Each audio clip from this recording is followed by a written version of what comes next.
So, good evening, thank you for coming out.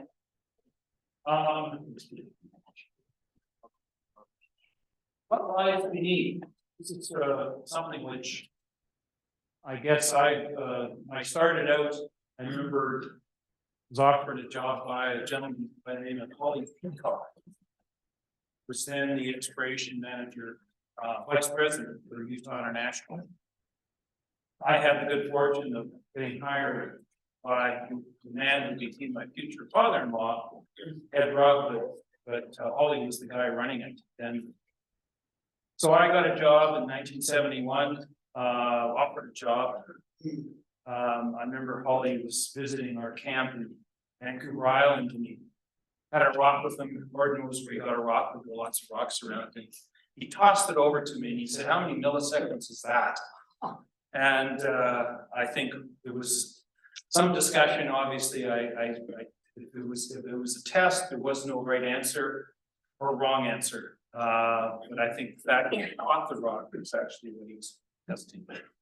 And I arrived in the office downtown on Hastings Street. There was all of this data, particularly government maps. Everybody got the 3,000 euro mag sheets and the rest of it. And I looked at this and I said, "This is incredible. I've never seen anything like this before in my life." The previous time I'd seen anything like that, I was wandering through what they called at UBC the stacks, which were the main library. And I remember I was trying to find more about geology. What did I stumble on? Rows and rows of books of fossils. And they were all hand drawn. And I just said, "I don't think that's my calling somehow."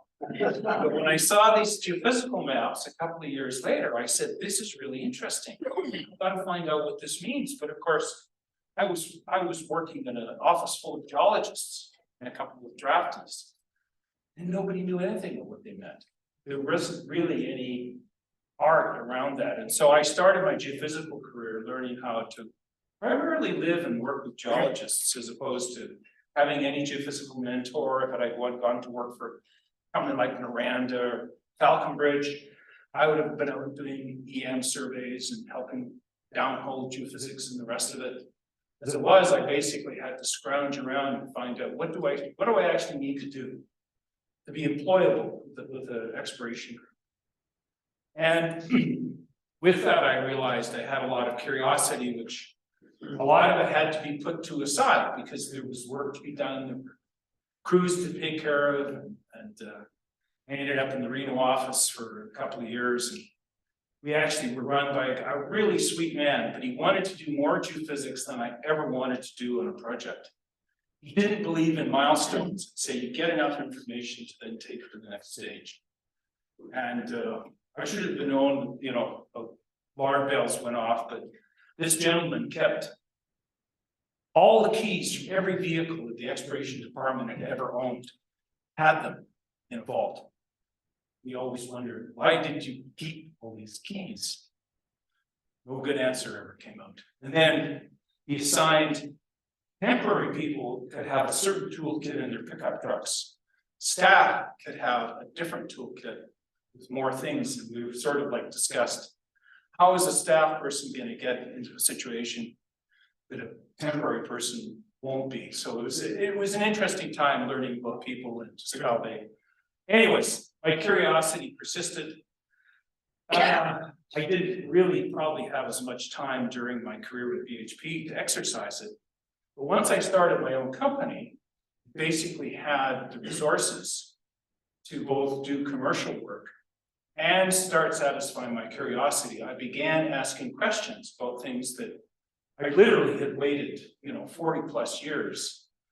The questions that I first had when I came out of school, because the professors I had in university had no interest whatsoever in mining geophysics.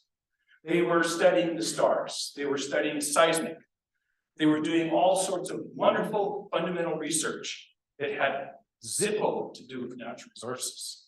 So I couldn't really lean on them or want to stay around. So one of the things that I found that probably deserved more attention than had been given was you find that a lot of, during particularly boom times, a lot of data gets acquired, but very little is done with it. And I looked around, particularly in British Columbia, where I was from originally, but haven't lived there since '75. And I said, there's a lot of porphyries that have data sets that really nobody has touched. They haven't really done the proper processing. They certainly haven't worked to integrate the geology in with that geophysical data. Usually it's like, do an IP survey, get a red blob, go drill it, and then you try and bend the property to somebody else, bring in a major or something like that. So I began an exercise probably in 2013, 2014, as the industry was slowing down. We still were able to pay our bills, but I began getting these data sets from various deposits. We had chemists, we had Mount Milligan. A few years later, we worked on a porphyry in Yukon called Casino. That was really interesting because there was no glaciation. The entire system, from the weathered zone to the oxide, to supergene, and to the hypogene, is all preserved. And it made a fascinating study with geochemistry. It was actually found based on an exotic copper deposit that had rolled down off the hill. And they sampled that, thinking it was some sort of normal dispersion. It wasn't. It was like what you find down in Chile, the Chuquicamata. So the geophysics, on the other hand, they had a beautiful Titan survey in MT. And there we processed it up. We came up with this feature down about 700 meters, this kind of kidney-shaped conductor right next to the porphyry. And we finally, after about 5 years, the company that owns it, Western Copper and Gold, were convinced, I think by their current joint venture partner, Rio Tinto, to put a kilometer deep hole into this thing. They actually drilled 2 holes. They got some mineralization, but they didn't really explain the big conductor. But the thing is, they just brushed it, the drilling, and that feature is still on their website. They don't know what to do with it. And I said, well, there's one. There's got to be more. And so we began looking around various deposits to find things that were the original story behind what lies beneath is cryptoconductivity. When I say crypto, it means that it's not that it's unknown, but it's not recognized for what it is. And that's often the case if you don't interpret your results. If you simply get a survey and say that conductivity is due to alteration or due to clay, I'll show you some examples of things that actually, it's not, it's vein massive sulfide. There's things within the systems that, well, they're not, they could still be considered rare. There's enough of them in really important deposits they should be paid attention to. Second part of the story is about one of the other sources of conductivity, which is a chalcocite that forms often a large part of a supergene enrichment zone. So let's roll along. So the first part, and this was kind of the way the abstract got done. I felt I should cover at least part of what I had in the first. I had a separate talk, but I called bulk and vein responses because they are dominant. Almost every porphyry system has some aspect of this. And then after that, we'll look at the supergene component.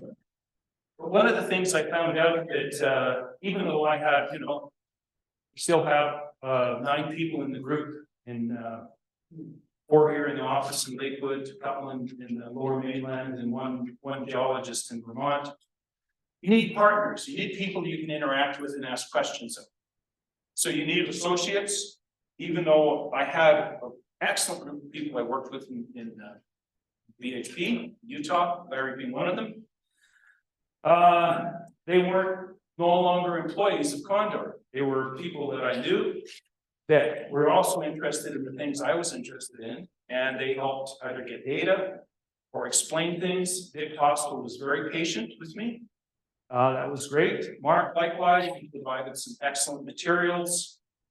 One of the real gems was Jeremy Richards.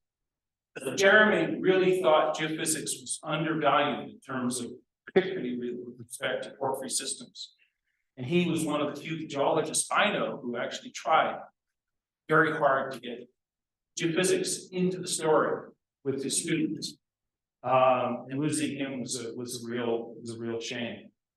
One new addition to my crew is a guy called Fred Graybill, who some of you might know. He wrote I found a brilliant paper that appeared in the Discovery newsletter, January of last year.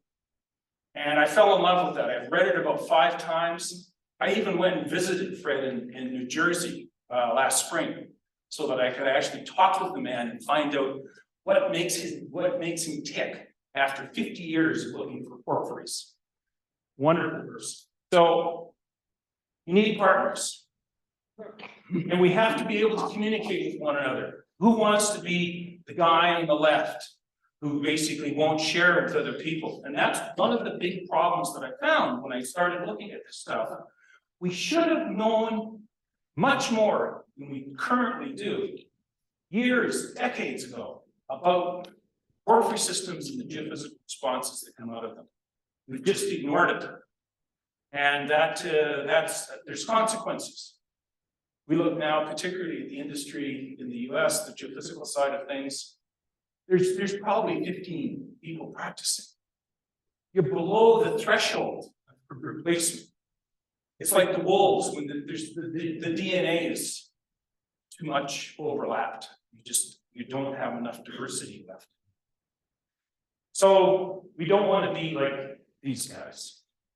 So the quest, I won't answer all the questions, but there's always some questions that you leave that are still going to be needed to be answered. How do geophysical models differ from geological ones? I think I'll show you some examples. That's the best way to do it. How do we find and then test geophysical models? How do we actually get the paradigm linkage between the geophysical response and geology, alteration, rock type, structure? How do we build geophysical models from geological information?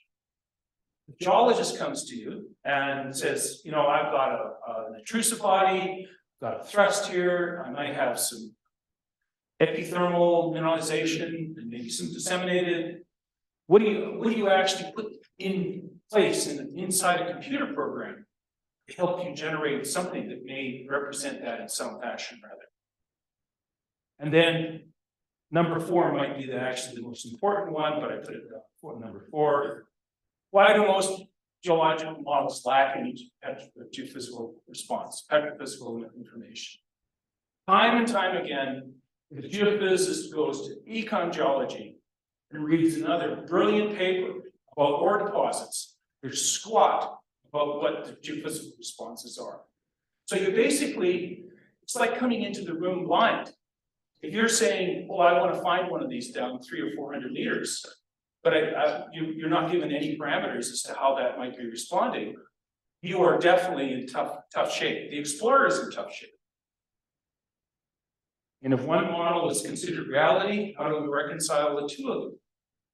Is there truth in every model, but maybe not without linking them? You're not really getting the total truth, the totality of it all. And then one of the interesting ones that I found, who the hell adjudicates this stuff? Somebody puts a new model out. Is it like throwing mud on the wall? If it sticks, then it means it's valid. There are some people, particularly in the geological world, they're given sort of the crown of a title to be able to call, you know, this is a new model. In geophysics, we don't have that. We write programs and then we generate information models, numerical models, but they're ephemeral. They just disappear. But end line and they're gone. So there's a responsibility there that I wondered, who actually takes charge of these things? One of the great things about porphyries, there's been a lot of study, decades, and some of it has been geophysical, but it's often hard to find. That's one of the things, whereas geologists tend to be much better at filling up the filing cabinet with examples and information, rock samples, field studies, and things like that. So if we turn the clock back to 1970 and 1974, It's 2 years there because the first paper came out in 70, and which is Lowell and Gilbert, and the second one, 74, is Gilbert and Lowell. And actually, in a number of respects, my feeling and other people have told me they prefer the 74 paper because it's got more dimensionality in terms of describing porphyry systems. The first one was good, but the second one was definitely a plus. So we had the basic system identified. One of the things that I looked at earlier, I said, when the hell did we know about this? This was published in 70. And I sort of dug back through the Arizona Geological Society's information and stuff on Kennecott, stuff on Anaconda. And it looks like these people figured it out in the 50s. And they were talking to each other in bars. They didn't publish any freaking papers. But the whole idea of this sort of model was definitely, people knew what was going on. The geophysical one is a little bit different. The next cut, 42 years later, was great. You got more refinement, but did really add to the explorability, the discoverability of the actual targets. Plus, there's hundreds of papers in economic geology. We don't have anything like that in geophysics. We just don't have enough people to generate that much discussion and review and seats in universities. But Fred had a look at this. This is a graph from his paper. And I marked the where Lowell and Gilbert came out in 70 and then Soto in 2012. And Fred, this is for discoveries inside the US. This isn't global. This is the US. That's what he picked. And it's kind of one of these graphs that say, how come when we had more information about the models, we had more people with more experience finding deposits? Does this, it's like you have the best firemen in the world with the longest hoses that push the most water out, and more buildings will burn down. You don't have seemingly a linkage between what should have been the intellectual capacity of a group to do something and the actual results that were generated. And I know it's a complicated issue, and Fred recognized it as well. But I sort of liked his graph because it was just that, it was a graph. So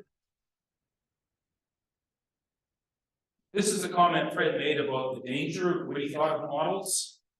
And this is, again, something which in geophysics we don't really get involved with because we don't have that much attachment to models.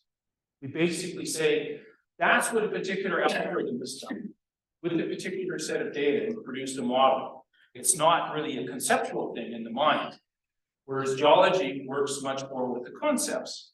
But in Fred's thinking that you can be too reliant on models. And I thought, well, that's interesting. So just as we try and have a discussion about models, somebody's saying, you know, take your razor and blow them up. Don't even want them, want something else. Now, this is where geophysics could be considered heroes and villains, or at least incompetent at the same time. The date of this is 1951. This, to my knowledge, was the first industrial scale IT survey over a porphyry system. This was down in Peru, Pone deposit. And you have, call it now, classic pyrite halo around the porphyry copper system. And you have the image of an alteration system.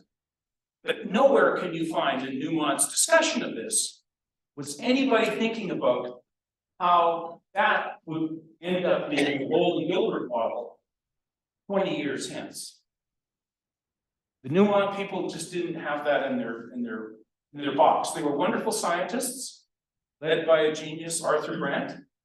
They seemed incapable of translating their technology into something like, hey, it's like if you had Werner von Braun, but all the V2s went south rather than north.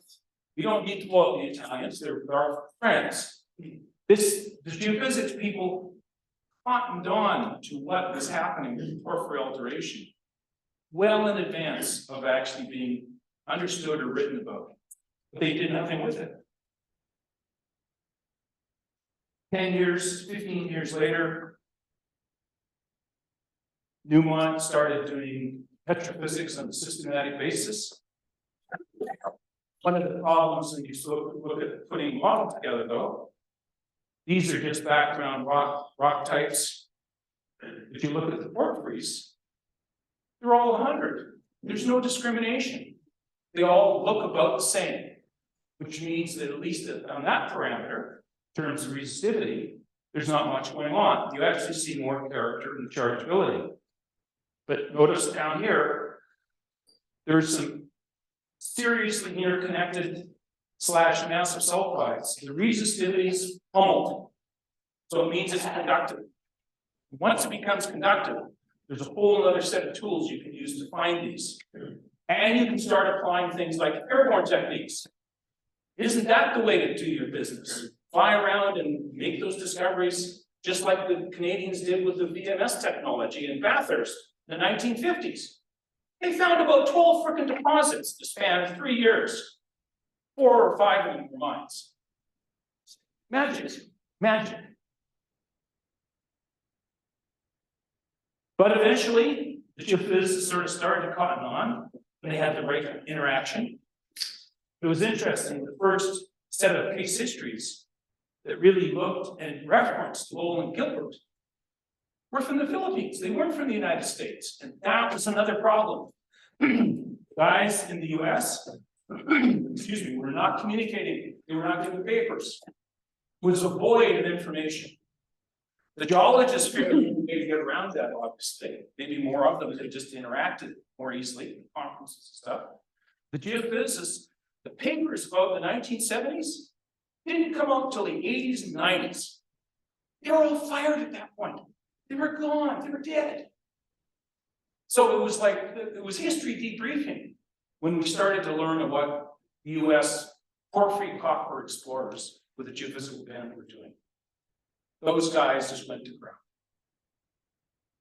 Pelton was a student, PhD student at the University of Utah, where a really amazing combination of things happened. That Kennecott was basically getting ground into the dust, but a bunch of their people interacted with you people at the university and provided technology to Stan Ward, who was the head of the department, which allowed them to do some very creative work on spectral IP. That was what they were focusing on. They were using technology that Kennecott had actually built through aircraft in the late 60s and early 70s. And so Pelton was the student there. Pete Smith was already over in the Philippines at that time.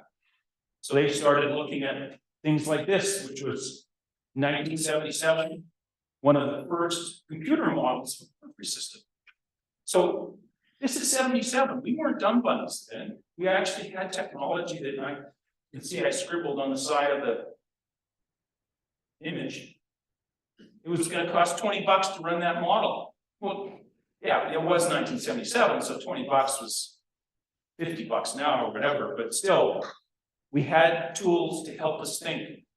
But it was very difficult to see that these tools were ever picked up and used in anger to help many exploration programs. It was just like what was in academia sort of stayed in academia, and there wasn't cross-linkage into practical exploration, unfortunately. Here was another porphyry system I happened to work on in central BC. Looks remarkably like the Koenig deposit with the pyrite halo lobes with the copper deposit in the middle. So we had reinforcement of that. But Pelton paper was the first one to mention it. But then you have to look for like 30 years later before you find anybody else talking about that relationship between Lowell and Gilbert and the geophysical responses. So we lost an opportunity to arm ourselves with knowledge that had actually been found. We forgot about it, and that's what I see in a number of cases, is that we discover something and then we forget about it. The industry forgets about it, not an individual. You Google and it's dead. Decades. That's a hell of a way to run a business. One of the reasons why geophysics probably hasn't contributed as much as it could have to help him with that curve that Fred put in this graph. Supergene blankets, they're even more of a holy schmoly story. Because even though you had petrophysical results dating back to the 20s showing chalcocite was conductive, it wasn't effectively used as an expiration marker. When you look at the book that Newmont actually wrote about all their IP research, and I'll show a couple of images, they actually went over top of supergene blankets that I know would be conductive, and they didn't get it. They didn't get it. In fact, they only show IP data, they don't show the resistivity. So they ignored it. And it wasn't until the 1990s that a bunch of people almost serendipitously discovered that high-grade chalcocite is very conductive and applies to allowing it to be looked for with electromagnetic techniques, ground, borehole, and airborne. 1990s. So just reviewing the bulk response, because it's interesting to see good work done by Kennecott, but see the year that it came out. It was over a decade later that they published. And they actually went through a number of their porphyry systems in Arizona. And you see a plot, resistivity, so the low values are all conductive. Oops, I didn't know I could do that. The low values are what we consider conductive. And then in this case, the weight percent sulfides, they ran through, it was 4 or 5 deposits, but they did 109 actual in situ measurements to get a relationship as to how much sulfides do you need for the thing to go from being an IP disseminated system to a conductor, because it changes the game entirely in terms of the technology you can use. It's not that you give up IP. The thing is, IP alone isn't going to tell you as much as there is if it starts to migrate into the right side of that plot. And you can see around 10% sulfides, you're getting down to 10 ohm meters, which is pretty darn conductive. Pretty darn conductive. This one I like, the Collahuasi deposit, made up of 3 different cells, large ones anyways. The Quebrada Blanca in the west, we know the least about that because it's been held fairly tightly over the years. But Rosario and Ujina are both pretty well understood, largely discovered in the work there in the 80s and the 90s. Chevron had an active program there. Falconbridge Nickel got involved.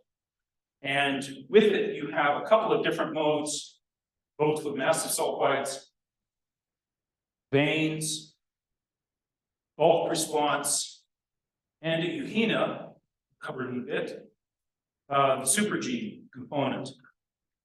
Quebrada Blanca, I believe, has a number of these as well, but it's far less documented. There, 43101 only has a chargeability image and little else.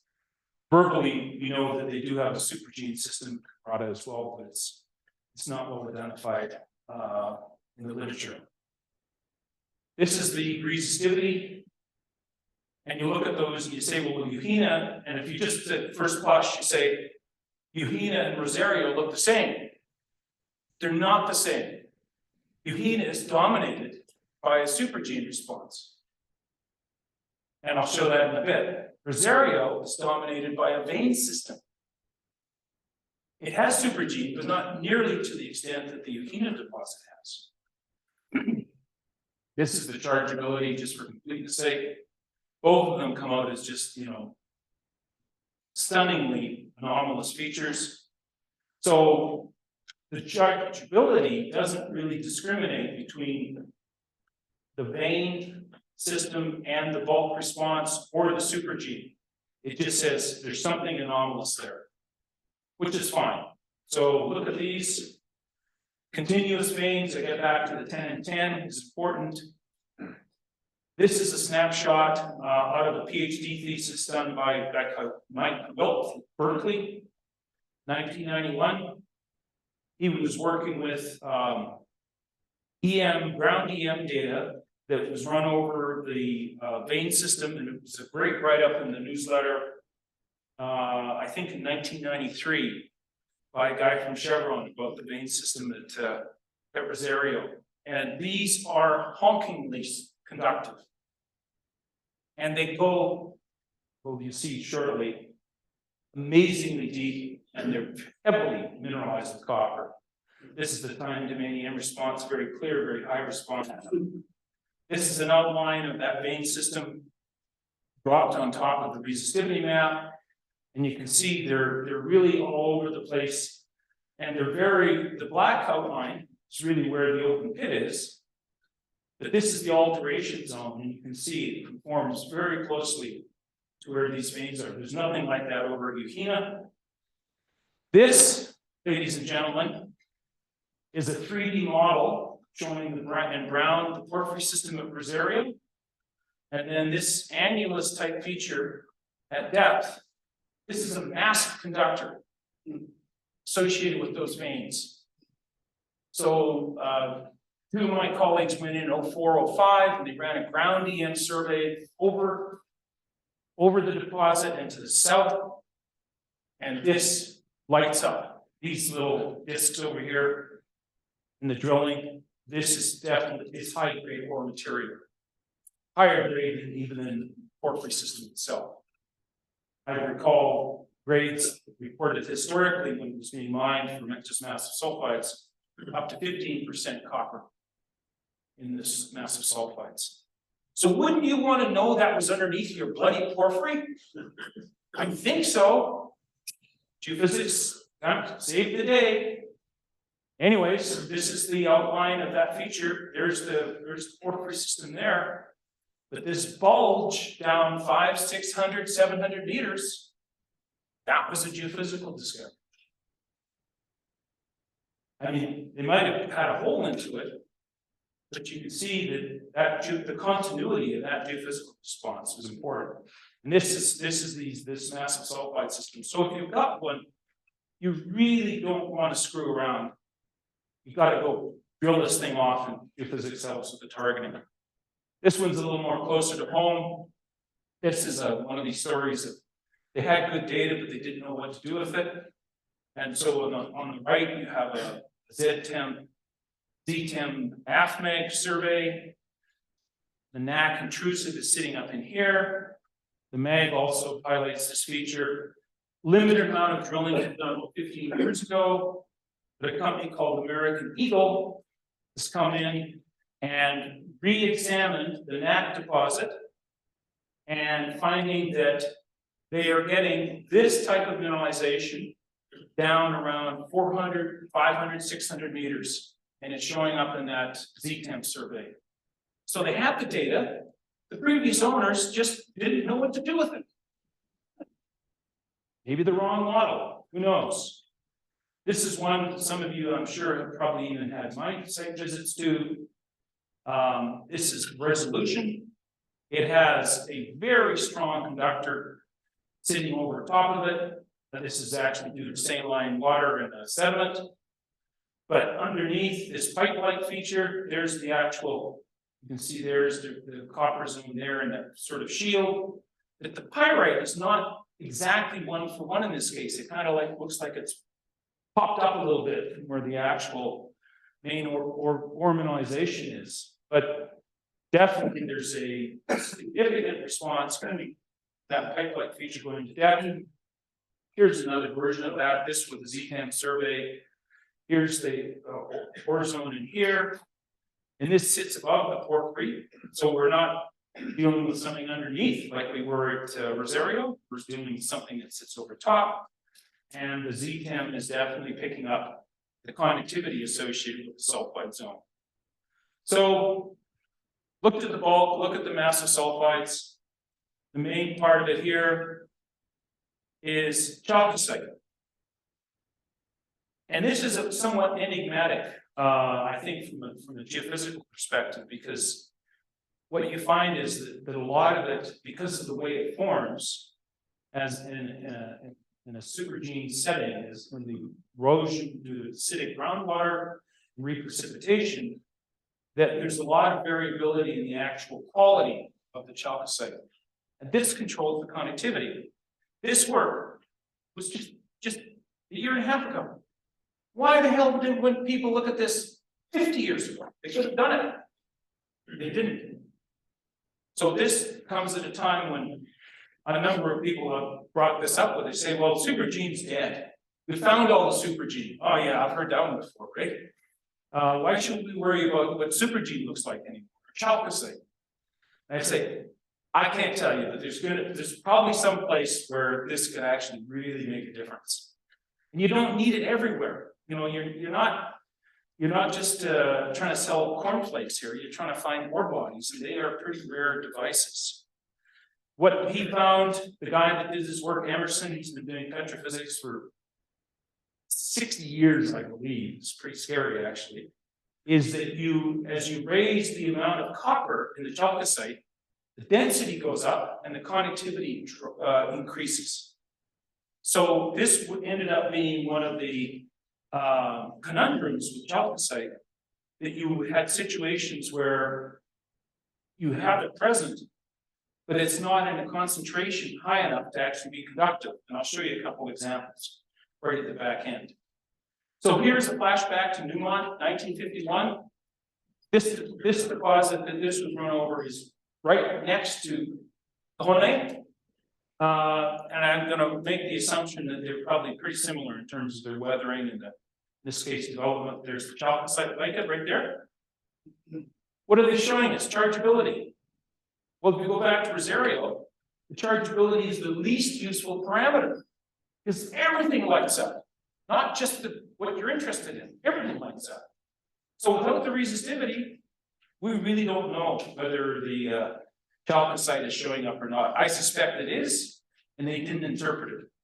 Because when you read through their description, what they did, that's figures out of their story. There's no mention of anything to do with the chalcocite. So the 90s, what happened in the 90s? I don't know what happened in the 90s, but a whole bunch of things happened around chalcocite that were sort of like, oh, that's interesting. The stars must have been aligned, or the eclipse like a couple of days ago. So this is some work that a guy, Phil Nelson, some of you might know him, he lives here, Denver. They were doing a trial at Santa Cruz. My understanding is the purpose was they were looking at an in situ leach situation, and they were doing borehole geophysics to try and characterize the rock mass and the fluid flow for this experiment. But they so happened to go through a couple of zones of chalcocite. And lo and behold, resistivities tanked. Conductors.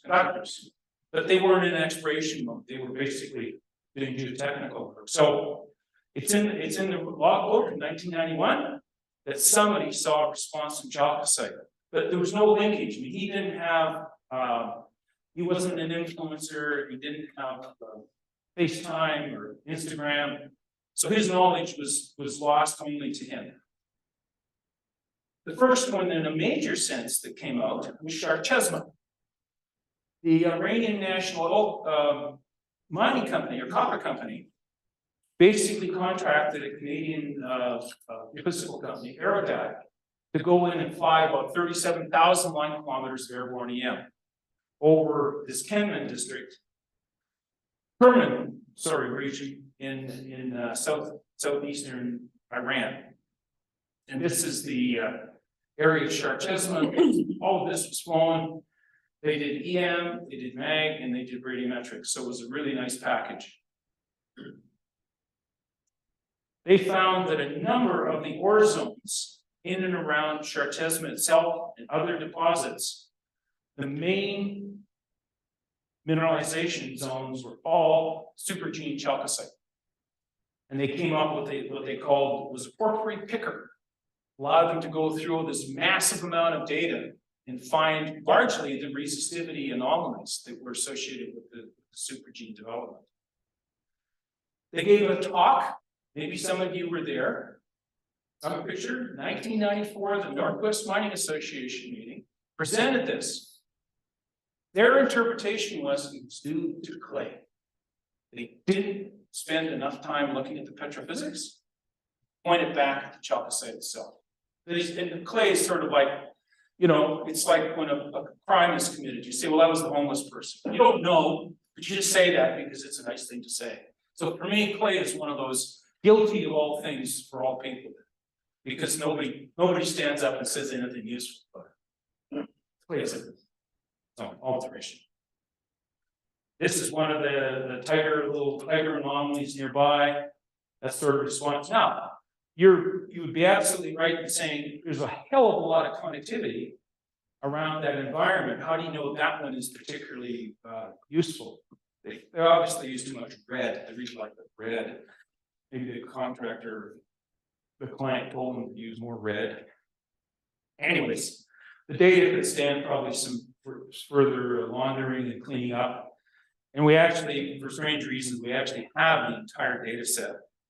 I'm sure the people in the CIA would like to know that we've got this data set from the band for strategic mineral. I made to be disappearing. So outcomes, in this case, the supergene, they were able to map it.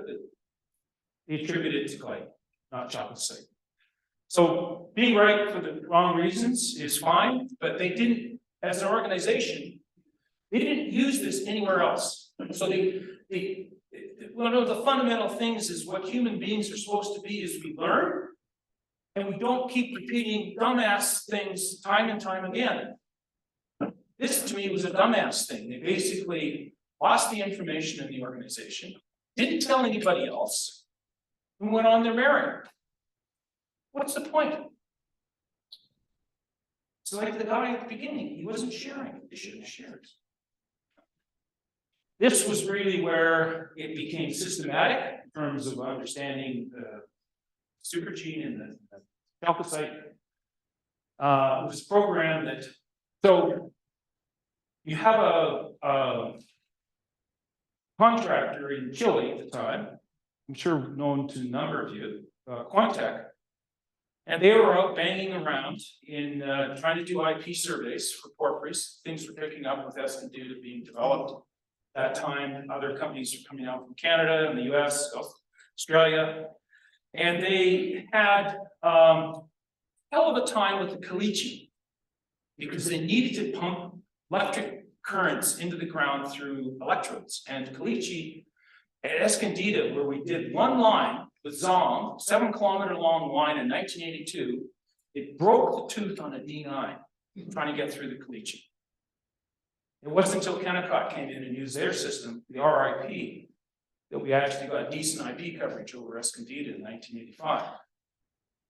So what the gentleman here at Quantec, Randall Nixon, found, he said, we managed to get IP data over Vina. He says, it's so blinking conductive. He says, Donner Madonna, I bet you we can find that with EM. So he got himself a system down from Canada, Johnny's system, and got some money from his client, Chevron and Falconbridge, and they ran EM over it and it just lit up. They didn't do Quebrada Blanca because the guys at Cominco at that time had said, we already done IP, we know it's conductive, we don't want to waste our time. And Rosario, I think, was being mined, and so they just avoided that. It wasn't until 10 years later that they came in and Falconbridge came in and actually did the EM that I showed you. So Nixon got a couple of companies to fund a program where they covered Yovina up here. They did Chimborazo, and that's the only two. There's one more, but he didn't put a name on it. But those two were the critical ones. This is actually from his report, Nixon 1992, and that cartoon, it looks dorky, but I actually have a real geological section, and it's close enough that it didn't really need to get replaced. And then the EM section is the part down here, and so this conductive slab, you've got oxidized someone above, you've got hypogene down below, but really the gangbanger here is coming from that conductive zone. This is the Chimborazo one. It's hard to see much detail, but the red bit gets pointed to by the arrow. This is a zoom in.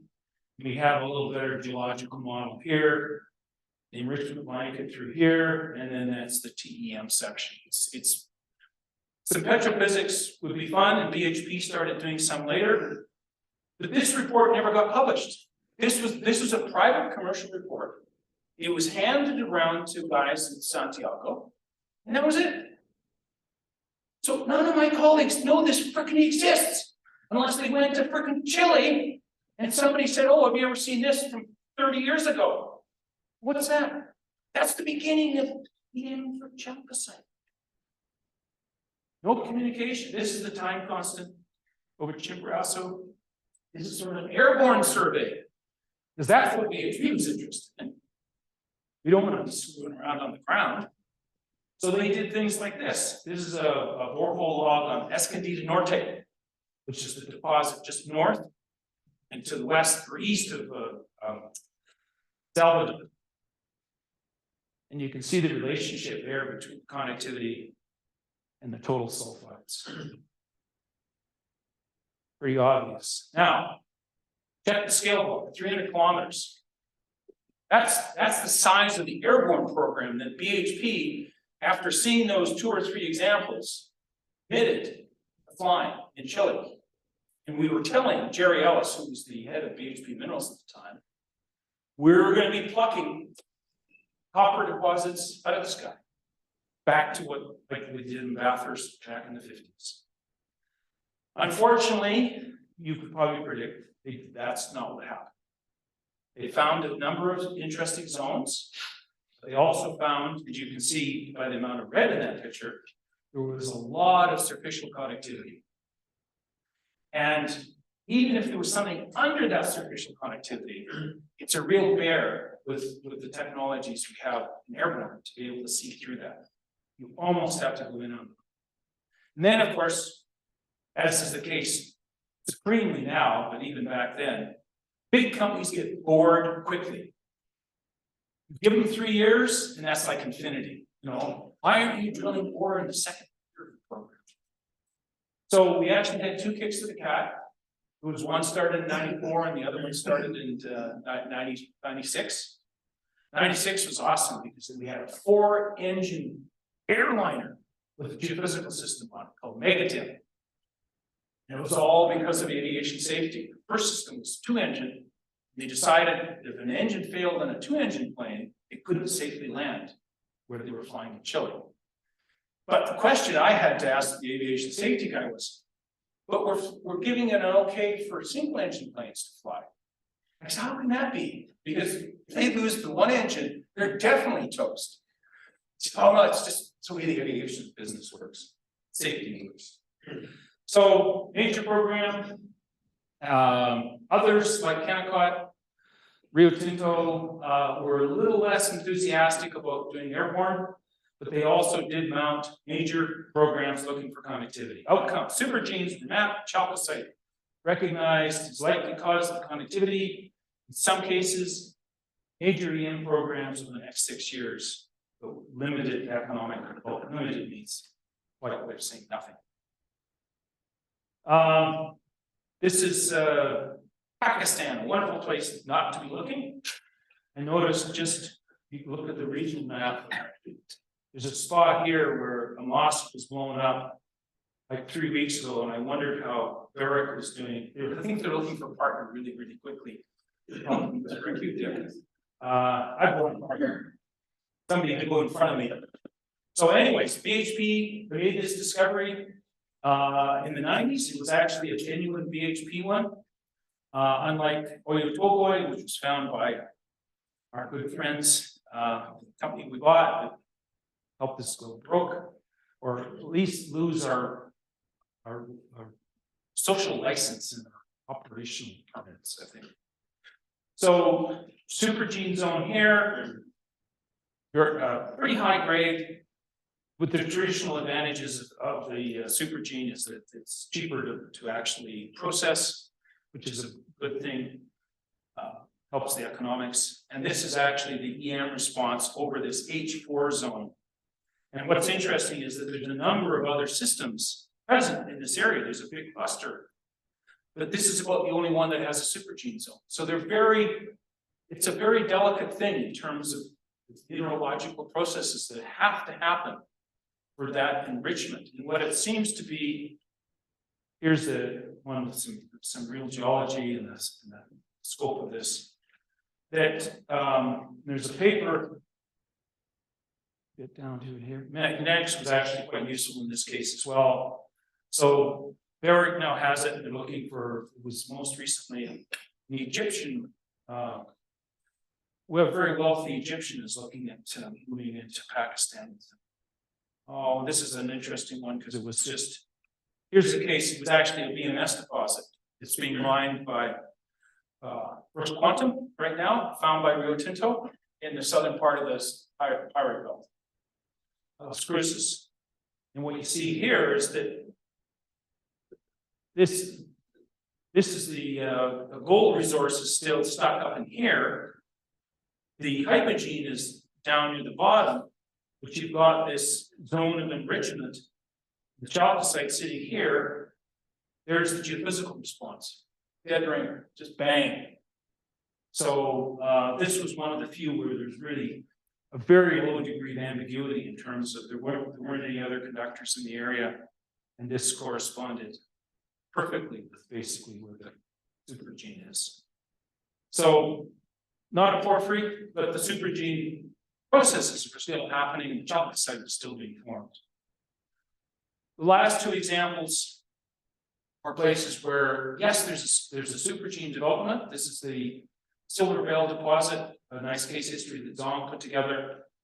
There's a supergene zone there and a DC resistivity, TEM, and you can see all the way through here, nothing. Not every supergene chalcocite zone is going to be conducted. And there's a reason for that. Okay, that's the last slide. This is the last field example. This is from the Casino deposit. There's the outline of the supergene zone. This envelope is the major part of the ore system. Here's the resistivity, and you can see across through here, up in here, and through here. It's all resistant.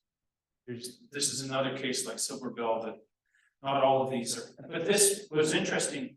When Quantec looked at these results, they were totally flummoxed by these little residual bits.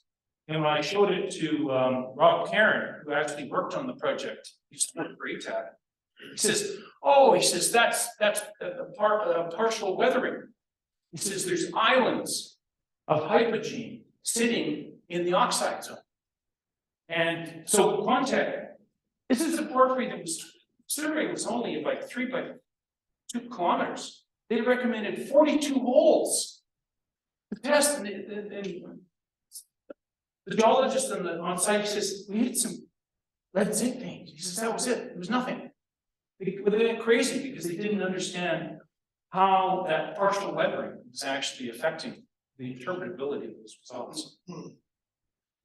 So single stage supergene zones typically aren't conducted. The question is that I couldn't find an answer to because the go-to volume is Silito's 2005, 42 pages on supergene. It's great. Of course, there's not a word of geophysics because that can't come out of this one. But he didn't describe how this multi-stage kind of staircase alteration was happening to create conductive chalcocite. And that to me was my big problem at the beginning. But I found a paper by Brimhall and Charlie Alpers, 88 from Escondido, and they talk about the microclimate. And what you need to have is the initial formation, then the re-dissolution of the supergene zone several times. The number kicked out, and maybe it's not from actual knowledge, but it sounds like a good guess, was 3 times. And once you have that, the quality of the chalcocite has been raised to the point it becomes conductive. And so there's scattering around the world. Not everything is just found in Peru and Chile. It's in Asia, it's in Africa, Europe, Middle East. So there's a lot of them out there, and I think we just need the right tools to be able to interpret them. So anyways, what I was trying to do tonight was to share, and sharing is good. So you may take something home with you. or you may not, but it's yours for the taking. Thank you very much.